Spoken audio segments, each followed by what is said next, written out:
in 45-degree increments. You might want your nose to be that sort of shaped.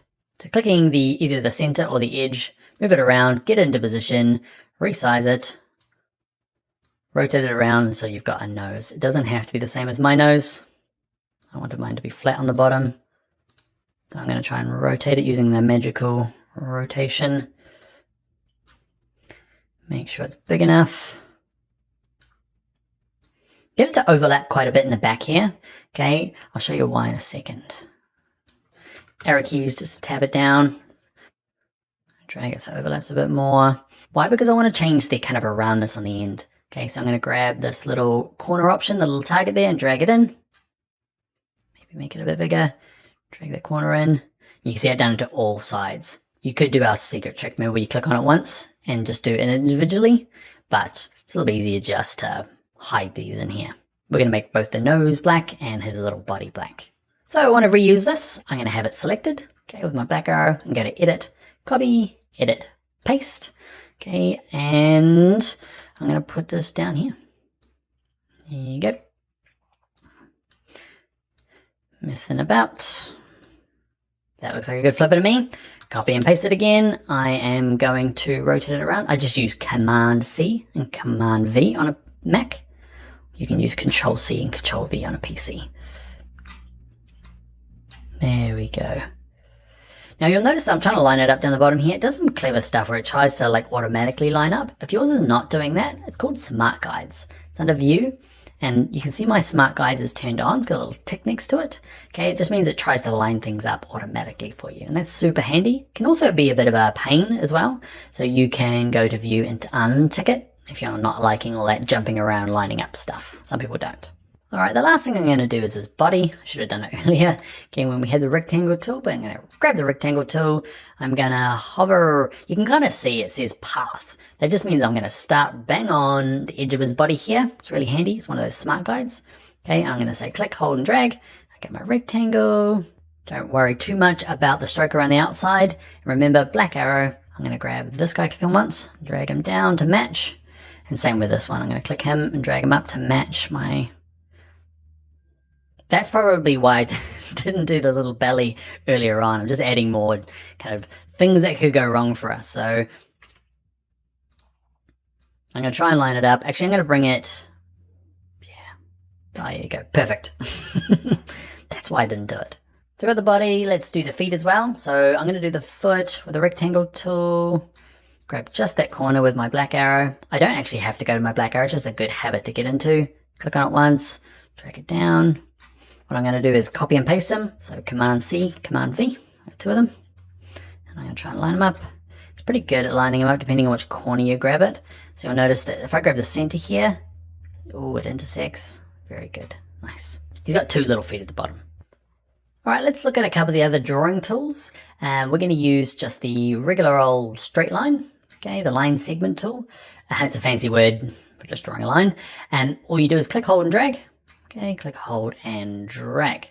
Those are two little, I'm not even sure what they are, little feathers out the back of his head, but what I'd like to do as well is change the width of this. Okay, I'm going to match maybe this. So I'm going to remember it was 4 point, I think we used for that. And we changed the capping. Okay, so what I want to do is do both at the same time. So what I'm going to do is go to Edit, Undo, Undo, until it was kind of back to the same shape it was. So like we did with the corner options, we can select more than one at a time. And it's that same key. So I have my black arrow, I have the first one selected, then I hold down Shift and click in the middle of the second one. So I have both of them selected at the same time. Now over here in stroke, I'm going to say I'd like you to be 4 point, and under stroke, I'd like to change from that one to that one. All right, let's look at the last kind of new thing I want to show you. We'll draw the rectangles and stuff for the water and the weeds, but this one here, why did he get a sheriff badge is it's only purely so I could show you how to draw a star and a polygon. Okay, you know how to draw a polygon probably. Okay, click, hold the rectangle tool. We saw it before, polygon. And it remembers the last setting. So the last time we used it, we said be 3 sides. So it's kind of defaulting to that now. So what we're going to do is remember just click once out here, put it back to what it was, which was 5 sides. Click OK, and we get our pentagon, I think. Octagon? No, pentagon. I want to lock in pentagon. Okay, and I magically got mine the right size. If you don't remember, grab the edges here, hold down shift while you're dragging those edges. It will lock the height and width, and just kind of move it in by grabbing the edges. Okay, here we go. If it's the wrong fill and the wrong stroke, with it selected, you can go and change the fill to none and the stroke there. Let's do our star. So the star is there's an actual star tool. So click and hold down this little kind of shape group and grab the star tool. And if you click, hold, and drag out, you'll get just a regular star. To adjust the star, I'm going to undo it, click once, and you can decide on how many points it has and how pointy they are. Just mess around with the different radiuses to experiment with it. It's hard to describe. But mine went fine the way it was. I'm going to leave everything by itself. I'm going to cancel and just draw out a star. Now to lock it into like a perfect kind of horizontal and vertical, hold shift. Remember that magical tool. When in doubt, probably hold down shift. Grab the black arrow, click, hold, and drag, get it close, hold down shift, grab one of the corners, drag it out. We're getting good at this, right? All right, what I'd like to do is make sure that it will try its very best to align these perfectly. Okay, if you're like, I know it's not aligned perfectly, so what you can do is select both of them. Remember our trick, have the star selected. Which key do you hold down? That's right, shift key. Click the center of this pentagon. And what you'll see over the side here is that you've got your align options. So I want to make sure they're aligned horizontally center and vertically center. And they are perfect already. I'm going to move mine off, hold shift, grab both of them just to show you what it actually does. Now they are perfectly centered, so I'm just going to kind of move mine way off so it makes it a bit more clearer what we're doing. So I'm going to make sure it's horizontally center and vertically center. I can never remember which is which, so I just click both. All right, so what I'm going to do is I'm going to drag it. I've got them both selected. And I'm going to hold down shift key. I want them to be a lot smaller. So spacebar to move along. Grab one of the edges. Hold down shift to get it to kind of a, I don't know, sheriff badge size. All right, last couple of things we're going to do is I'm going to zoom out a little bit so I can put in, that is meant to be the ground and that is meant to be the water, if you weren't sure. I'm going to grab my rectangle tool. I'm going to click, hold, and drag, and I'm going to get close to this edge, and it's going to go, meow. That happens all the time where you kind of just get close to it, and Illustrator kind of, I don't know, you get lost this way. So I've got this giant rectangle. To get back, okay, we can go to View, and just go to the one that says Fit All in Window. Kind of gets you back to home base. Command 0 on your keyboard. Okay, on a Mac, or Control 0 on your keyboard is a really common shortcut to do the same thing. Otherwise, just go to View and go to the one that says Fit Artboard to Window or Fit All to Window. Okay, we'll get back to here. I'm going to delete with my keyboard, or go to Undo to get rid of the giant rectangle, and I'm going to draw one that kind of goes just to the edges here. Another one. And I'm going to draw in my circles, and I'm going to cheat a little bit with the circles. I'm going to draw a circle, zoom in a little bit. I'm going to copy and paste it instead of drawing lots of them. And then resize them. It's not even cheating. It takes just as long. Maybe even just easier drawing them. Holding shift maybe to get a perfect circle. Yeah, okay, that first way is easier. Alright, next thing I'm going to do is I'm going to add some color. Well, actually, forgot the tuft of grass. I'm just going to use remember, the arc tool. So here you go, arc tool. Going to be a bit of rotation going on, so maybe not. That'll do. Beautiful.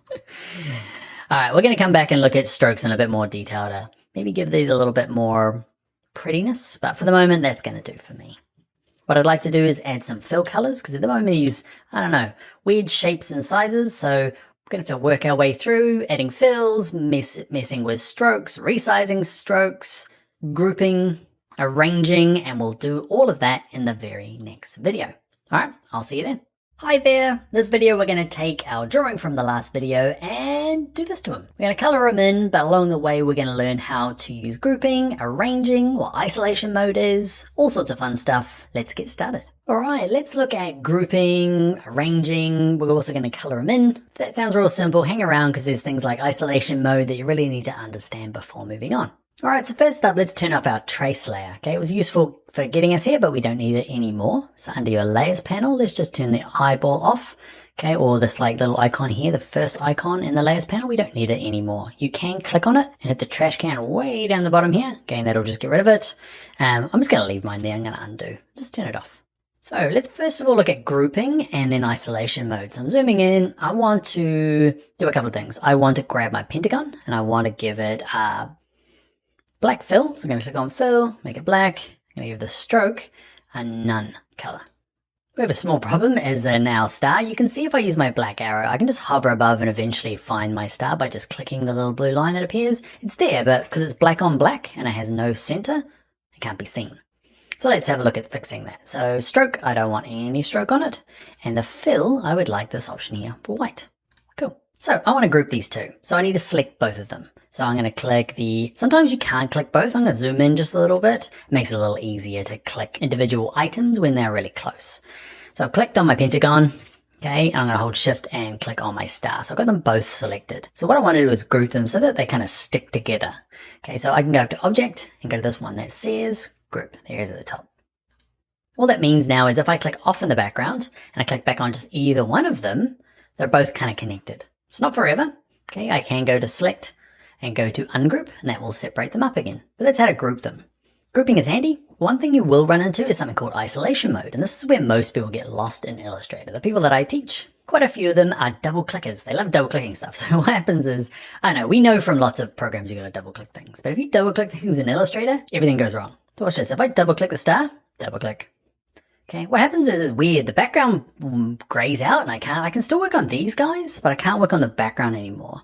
All that's happened is you've entered something called isolation mode. The way to really tell is up the top here. Can you see this thing? This gray bar here didn't appear before. I'm going to go back out of it by clicking this arrow twice. Okay, so I'm back out of it. Watch it. It'll appear up here. I'll move so it's easier to see. If I double click on this, this little bar appears and everything else that's not in that group is kind of blanked out. Why do we have it? It's mainly to confuse everybody that I'm teaching, but it actually has a really good use. It means that when I'm back out of here, so I've got these things together, but I want to kind of move them. I want the star in a different position to the pentagon. So instead of going to ungroup and then moving around and then regrouping them, what you can do is just double clicking them and think of it as going inside that group. We've kind of dived inside. Everything else is grayed out. It's not important now. We're inside this group. Okay, now these guys are separate again. So I can go, actually, I want my star to be, I don't know why, but you want it down there. And what it means is I can click this arrow to go back to layer 1 and then all the way out to exit isolation mode. Just keep smashing away at that little arrow until it goes away. And now there's still a group. Okay, but you are able to dive inside and change it. So I'm going to dive inside again, grab it, stick it back roughly in the middle. Roughly enough, I'm going to select both of them and arrange them. And again, you can keep clicking on the arrow to go back or double click the background. That kind of jumps you out like a bit of a quicker shortcut. So if you ever get lost and think like, man, that thing's not working, it's not locked, or from inside of here, you can see a lot of these things don't work. These menu items, they're all grayed out. Because we're in this kind of like special world isolation mode. Double click the background to come out. Everything will come back to normal. So if you're lost, click the arrow or double click the background and you can come out. Hopefully you can see the use of isolation mode. Let's look at another thing. So I'm going to work on both of these little feet here. I'm going to click on this. We're going to click the edges member of this foot. I'm going to click fill. I'm going to pick an orange just randomly from in here. And I'm going to have stroke of none. I'm going to click this fella. This other foot, and I'm going to do the same thing. I'm going to use a slightly darker orange. Okay, and I'm going to have a stroke of none. Now the trouble is that this one that I want kind of at the back is in front of my front foot. Just because I drew him last, okay? Whatever you draw ends up on top of the last things. So what I can do is I can select them, I can go to arrange, and I can go to send to back. There you go. That's how to arrange things. We're going to do lots of arranging now to kind of get the layer order all right. You can use layers, but in Illustrator, unlike something like Photoshop, you generally only have one layer that you work on. You can have more, but because these are all kind of individual vector objects in Illustrator, it allows you just to kind of arrange them and bring them to the front. If you want this guy at the front now, I can click on arrange and say bring to the front, arrange, and send it back. One other really useful thing to know before we go through and start coloring this stuff is that, watch this. If I grab my penguin, I'm just grabbing all the penguin bits. Okay, so I've just dragged a box. Instead of holding shift, okay, and shift clicking it all,